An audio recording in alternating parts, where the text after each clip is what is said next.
What we've seen over the last few days should worry any lover of democracy, of liberty, of freedom. The events that unfolded and happened so quickly it's impossible to keep track can only be described as a purge on conservative voices, an onslaught on freedom of speech. They acted fast. They were surgical in their curtailing of our civil liberties, and I fear this is only just the beginning. First they came for Trump, and now they're coming for you. They saw the events at Capitol Hill as a catalyst to begin their mass censorship program. Like communist China, we've now been designated enemies of the state. We enabled the fascist uprising, they say, and for that we must pay. By thinking the wrong things, we must now be deplatformed. This all sounds very familiar, you might think. That's because you may have seen events like this in the history books. The path we stare down right now is a stark reminder that we should never take our liberty for granted, wherever we are. And this would be the normal part of the video where I would say, subscribe and like and leave us a comment. What I would say is, considering we've already been banned from Facebook and already been banned from Reddit, there may be a time when we're banned from YouTube and move to another video hosting website. What I would say is, if you do enjoy the content, yes, do subscribe, do leave us a comment, do like, and of course, if we do move to other areas, then we will let you know, probably through YouTube, amongst other avenues. So I want to jump into this straight away. This is the blog post from Twitter, and whether or not you've actually seen this or not, I don't know. You probably obviously heard that Trump was permanently suspended on Twitter. Here's their reasoning, here's their rationale. They said, after close review of recent retweets from Trump's account and the context around them, specifically how they are being received and interpreted on and off Twitter, we have permanently suspended the account due to the risk of further incitement of violence. In the context of horrific events this week, we made it clear on Wednesday that additional violations of the Twitter rules would potentially result in this very course of action. Our public interest framework exists to enable the public to hear from elected officials and world leaders directly. It is built on a principle that the people have a right to hold power to account in the open. So this is the reason, then, they say. Here are the tweets that got Donald Trump banned from Twitter. The 75 million great American patriots who voted for me, America first, and Make America Great Again, will have a giant voice long into the future. They will not be disrespected or treated unfairly in any way, shape or form. To all those who have asked, I will not be going to the inauguration on January the 20th. Their assessment of this is that by saying that their voices will be heard long into the future, that he's saying that, oh, the giant voice means that that he will not facilitate an orderly transition, and instead that he plans to continue to support, empower and shield those who believe he won the election. You know, or it could mean that he believes he has a conservative movement and supporters, and he's saying that that movement won't die down. And he's been banned from Facebook as well, indefinitely. And here's Mark Zuckerberg's reason for that. He says, the shocking events of the last 24 hours clearly demonstrate that President Donald Trump intends to use his remaining time in office to undermine the peaceful and lawful transition of power to his elected successor, Joe Biden. His decision to use a platform to condone rather than condemn the actions of his supporters at the Capitol building has rightly disturbed people in the US and around the world. We removed these statements yesterday because we had judged that their effect and likely their intent would be to provoke further violence. We believe the risks of allowing the president to continue to use our service during this period are simply too great. Therefore, we are extending the block we have placed on his Facebook and Instagram accounts indefinitely for at least 2 weeks until the peaceful transition of power is complete. So there's a lot to digest there, Connor, but just on that initially, the banning on Twitter and Facebook, what do you think about that? I mean, the very first thing that strikes you, it's the logical disconnect, isn't it? Or maybe it's just sheer outright hypocrisy. I don't know. But when any sane, normal, thinking person reads those comments, you do not instantly think that Donald Trump incited violence. You don't think he supported violence. You don't think it's a call for violence. Just any normal person reading that doesn't get the same message as these so-called executives do. You know, it seems very clear, you know, we need to be scared. we should be very scared because this is their version of Order 66. I'm a bit of a Star Wars nerd. This is the big play, isn't it? They've already decided. Big tech has decided it's time to make their move. It's time to eliminate all conservative voices and cut them out of society. And thank God, and we'll look at this later, there are voices in the world that are opposing this. But it's not just us who are opposing it. And that kind of illustrates just how ill-considered this big tech purge is. I mean, of course, we're quite against it. But then you even go to the left and they're not happy. They're still criticizing Facebook and Twitter. They say they didn't act fast enough. Okay. So what they've done is they've annoyed everybody. And I use the word annoying. It just kind of seems to be the least of our worries when you're talking about the purge and the elimination of freedom of expression for an entire political spectrum of people. That's wrong. That's scary. It is scary. And, you said about the other voices, people are saying this, okay? Just very quickly, I have a couple of quotes here. Angela Merkel attacked Twitter on Trump's ban. She said that Angela Merkel has sharply criticized Twitter's decision to ban US President Donald Trump, calling it a problematic breach of fundamental right to free speech.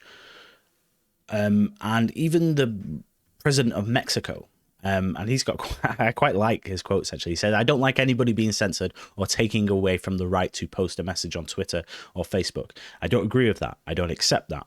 How can you censor someone? Let's see. I, as the judge of the Holy Inquisition, will punish you because I think what you're saying is harmful." He says, where is the law? Where is the regulation? What are the norms? This is an issue of government. This is not an issue for private companies. And these aren't like friends of Trump. These are people who have been very, very critical of Trump over the last 4 years. But it gives me a kind of hope that an encouragement, actually, I suppose, that I think this radicalization that's happening in America now, obviously, particularly on the left with the Democrats, with censoring and deplatforming people and this cancel culture, it does seem that it's kind of a bit of a bubble. They're trapped in this bubble, this big echo chamber. But actually, there's still a bit of rationality maybe in other parts of the world. And they're looking inwards and they're seeing this and they're going, actually, hold on, this is a bit insane. I don't like Donald Trump or I don't agree with his policy, they might think, but it's wrong to just remove their ability to speak out. Twitter and Facebook, and as I don't want to go down, rehashing the same discussions we had, but obviously because they're such big fundamental parts of the internet, cornerstones of social media, you in essence can think of them as like public domain, and they have so much power. They're able to do this because of the power that they have. And they're just using it in a just discriminatory way, in a prejudiced way, specifically targeting conservatives and Donald Trump. Well, let's talk about that power, Ian, because, when you're talking about removing someone from the platform, it's not just someone, by the way. It's the president of the United States of America. And, if you were to ask any person on planet Earth who is the most powerful person in the world, you would say the president of the United States. So if someone has the power to deprive the most powerful person of the world of their voice, what does that actually say about the state of the world and what a mess we've got ourselves into? It sends a chill. I actually just had a chill that just ran down my spine when I said that. Yeah, when you came to that realization. And I wanted to throw this as well because I just find this hilarious. I saw this just today. Some people might say, oh, well, no, look, Trump, oh, look, the people, they use Twitter to incite violence or whatever, and that's what it is. And they just broke the terms of service and that. And look, there's nothing, untoward here. They just broke the terms of service and they're being banned for it. And it's like, okay, well, that might be fine if they were being, unprejudiced, but they're not. They're deliberately targeting specific people. And this is great. I saw this today. They said tech overlord Instagram yanked one of our posts for violence and incitement, and the irony is so thick you can cut it with a knife. The post Instagram removed was a screenshot of fellow tech overlord Twitter's trending section from this article titled, "Really, the day after permanently banning Trump for inciting violence, Twitter allows hang Mike Pence to Trump." This was trending on Twitter, hang Mike Pence. It was posted on Instagram, and then Instagram removed it because they said it was inciting violence. And it's like that double standard, that hypocrisy is what really gets people, because they're like, this isn't about some virtuous goal of, oh, yes, we're just so moralistically brilliant and superior and believe so much in our own virtue that we're going to stop this because we don't want harm to come. We don't want harm to happen. It's like, no, you're just using this as an excuse to, you've been waiting for an opportunity to do this, and your opportunities come, and you acted quickly, you acted fast, and they did it all one after the other. Yeah, I mean, it's the mother lode in terms of virtue signaling, isn't it? It will go down as the greatest virtue signal of history. And that's the thing. Hang Mike Pence. Okay, they allow that to go on. What else do they allow on Twitter? By the way, they allow Hezbollah. Hezbollah had a Twitter account up until very recently, I believe. Ayatollah Khomeini. Not him, he's dead. But the current Ayatollah, he's on Twitter. Xi Jinping on Twitter. Okay. People responsible for slavery, death, murder, hanging of homosexuals, hanging of dissidents, they're all on Twitter, but Donald Trump isn't, because he said that he wasn't going to attend a rally, and that is taken as, painting it as a safe target. Just what nonsense! What absolute nonsense! And I am actually glad that we live in Europe. Well, I live in Europe. You don't anymore, actually, because UK still in Europe, but even the EU, when even the EU is taking action against this and thinking about implementing legislation. Listen, it takes a lot for the EU to act. Okay, so yeah. Very scary indeed. Yeah. And I guess then the second part of this is, it's always been, oh, okay, well, if you don't like Twitter, if you don't like Facebook, and you don't like what they're doing, then start your own platform. That's what happened. Parler. People went to Parler. Parler became very popular. We're on Parler. We post on Parler. We post our stuff on Parler. We get more stuff from Parler, way more stuff from Parler than we do on Twitter or whatever, or anything like that, because it's full of conservative people, like-minded people who obviously have gone there because they felt pushed out from all these other platforms. Google suspended Parler from the Play Store.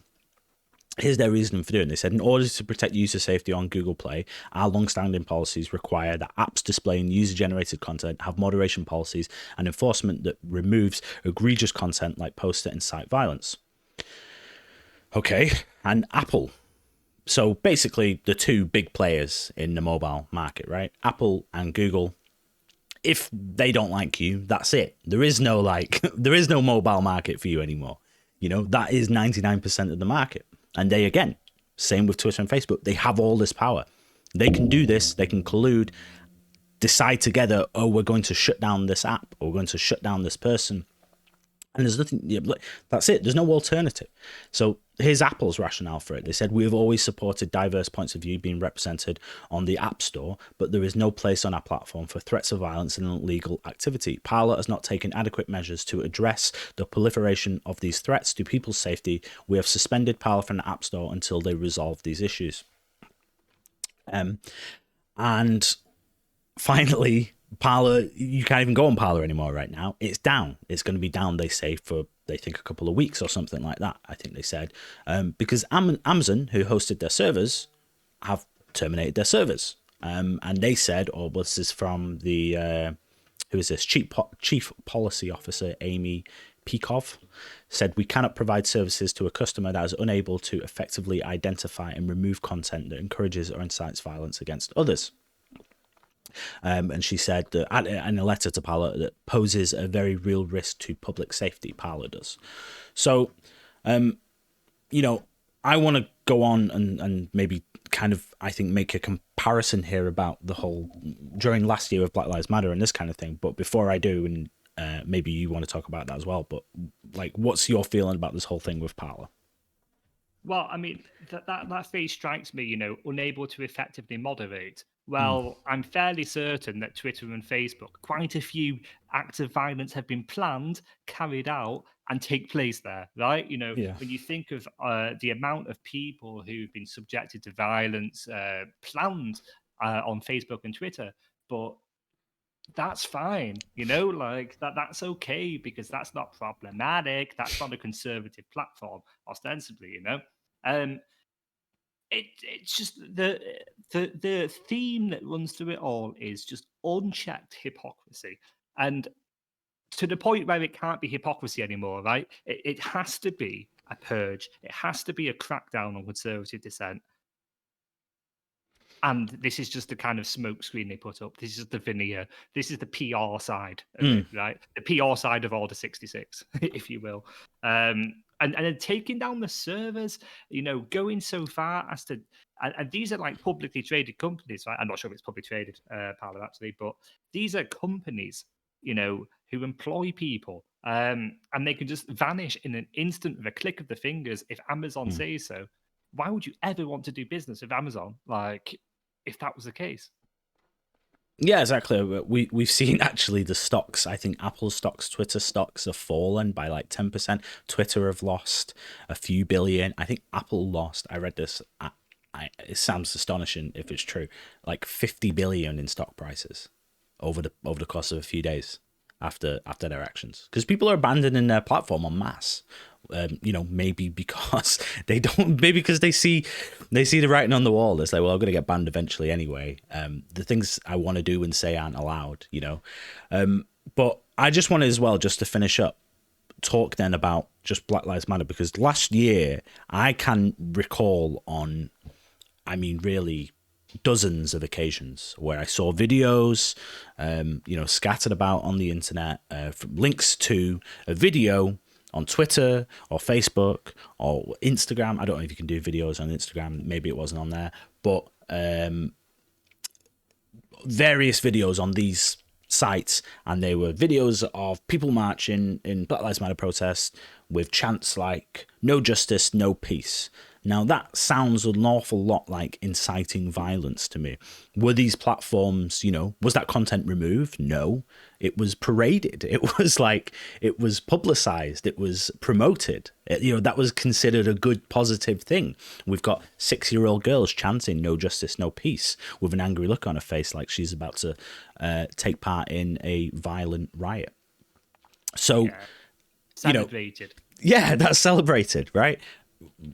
Were Twitter and Facebook removed from the Apple Store or the Google Store or whatever? No, of course they weren't. They've host all sorts of egregious content.